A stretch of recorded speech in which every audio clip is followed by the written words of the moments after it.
Hi, I'm Elle, author of the Shift series, and I had a couple of announcements to make, so I thought I'd give this vlog thing a try. First announcement is that I just 30 minutes ago approved the final proof of RECAST. Here it is, if you can see it, the RECAST paperback. So it's now available on createspace.com immediately, and it'll be available on Amazon in the next 5 to 7 days, so they tell me. So keep checking the blog. It's ellebeauregard.tumblr.com, and I'll keep everybody posted on when it's available everywhere. Other announcement, in the back of the RECAST paperback is the first chapter of Drift, Shift Series number 3. So I thought I'd give that a read and let you all hear it, see what you think, and maybe tide you over until Drift's able to come out in April. So here it goes. Drift, Shift Series number 3, Chapter 1, Seattle and a Voice.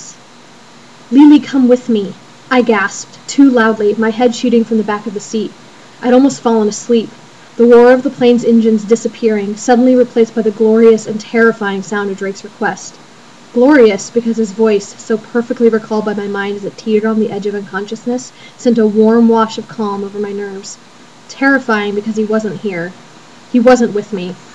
If I was hearing his voice, I was dreaming, and if I was dreaming, then I was surely on my way to sleep that was deep enough to reveal my secret. I couldn't sleep here, surrounded by people, enclosed as I was, trapped. The woman sitting between me and the window eyed me carefully and discreetly as she tried to appear to continue to read her book. A baby, somewhere in the cabin behind me, fussed and whined, complaining wordlessly but insistently. A man on a laptop computer across the aisle shifted in his seat and stole a glance my way. I didn't think I looked terribly out of place. Didn't think I looked as lost as I felt, but it felt as if these people could feel it. They'd been throwing me sideways glances since I'd taken my seat. At least that's what it felt like. Like they could see the panic, the loss, the fear on my skin, like stains on my clothing, a thin layer of emotional grime. To be honest, I felt like I was covered in a real layer of grime too, having spent the last night in a grimy motel with Drake and the days and nights before that in a car.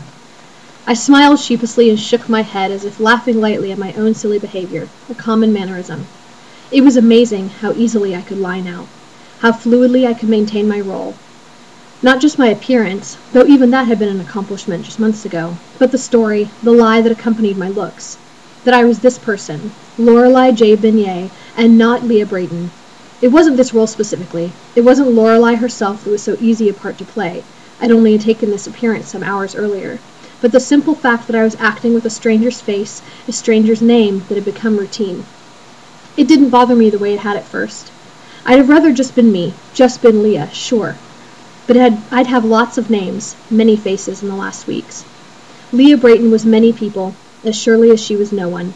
That was easy. What wasn't easy, what I hadn't grown accustomed to, and felt certain I never would, was being without Drake. Not like when we'd been apart at the beginning of the school year, what felt like years ago now. What I hated more than anything was being without him so completely, and having no idea where he was, having no idea if he was even safe. It wasn't easy knowing why I was alone, knowing that I was going to a city that I'd never seen, knowing that what lay ahead was unknown. I closed my eyes because it was the best way to keep myself calm and centered. But I didn't lay my head back against the seat. With no one to keep me awake, it would have been too easy to fall asleep. And if that happened, if the people around me saw me shift, all would be lost. All of Drake's efforts, all of the risks that everyone had taken, all of the payments they were making with their freedom would be lost. That thought kept me awake. Alone. I squeezed my eyes shut, sending stinging tears back, forbidding them to fall as the plane bounced along the runway until we came to a stop. Then I sat in my seat, numb, unbelieving, staring at the back of the seat in front of me while everyone else stood, stretched their limbs, and gathered their belongings. A couple of people gave me sideways looks. A couple of others whispered or mumbled to their companion, eyeing me with the same suspicious concern I'd seen on the other passengers before. But I just sat, my mind a blank wash of white noise, and in the distance, the dark recesses, wailing sobs. It wasn't until the horde of passengers began to shuffle up the aisle, lumbering to freedom and unrecycled air, that I really moved.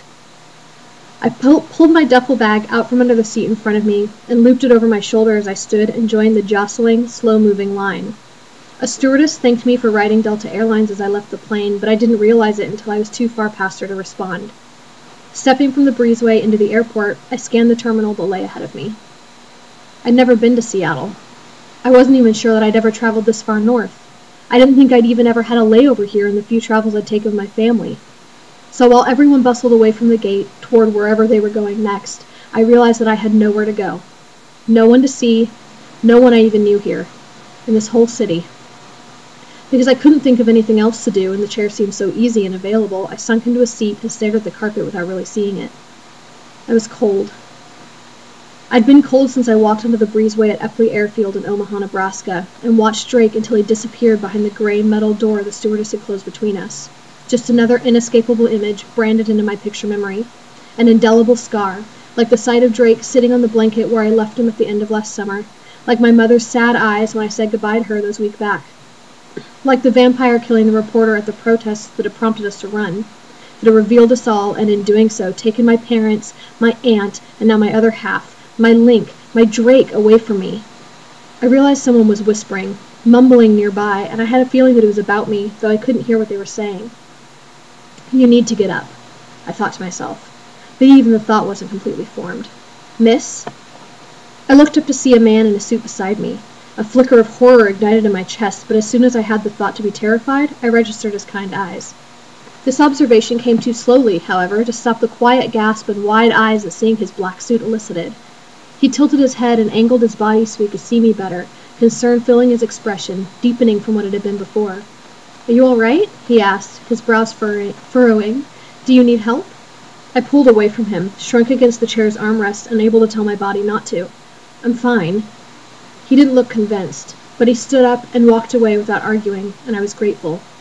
You need to get up. You need to get somewhere safer than this. Go do what Drake told you to do. This time, my thoughts didn't really sound like thoughts, but more like a voice. My voice, I guess, but Aunt Cecilia's voice, too. Her voice, because it was so reasonable and smart, as if the last little part of me that was keeping it together belonged to her. She'd fostered that little sliver of me, and that little sliver of me was her. I was grateful for that voice, but I wasn't sure how to obey the advice it delivered. Leave here? Without Drake?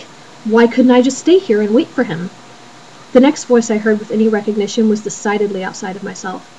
It belonged to the man who'd asked if I was all right moments before. I turned toward the voice, unable to hear what he was saying, to see that he was speaking with a steward behind the counter at the gate. They were looking at me. I looked away and stood on instinct alone, like my legs made the decision that my mind could not put into action. Then, with smooth strides that belied my shaky legs and hammering heart, I walked. I walked until, somehow, I found myself at the ground transportation desk. I couldn't remember making the decision to walk here, and I couldn't really remember the walk itself with any clarity, but here I was nonetheless. To the city, the voice, Aunt Cecilia commanded. Find the Green Tortoise Hostel. And I obeyed. So there's the first chunk, I guess, of the first chapter of Drift. I hope you all like it.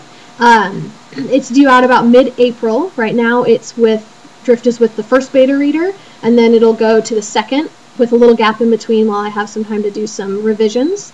And I'll keep everybody posted on the blog. You can go to ellebeauregard.com to find updates, and you can get to my blog and all my other social media stuff there.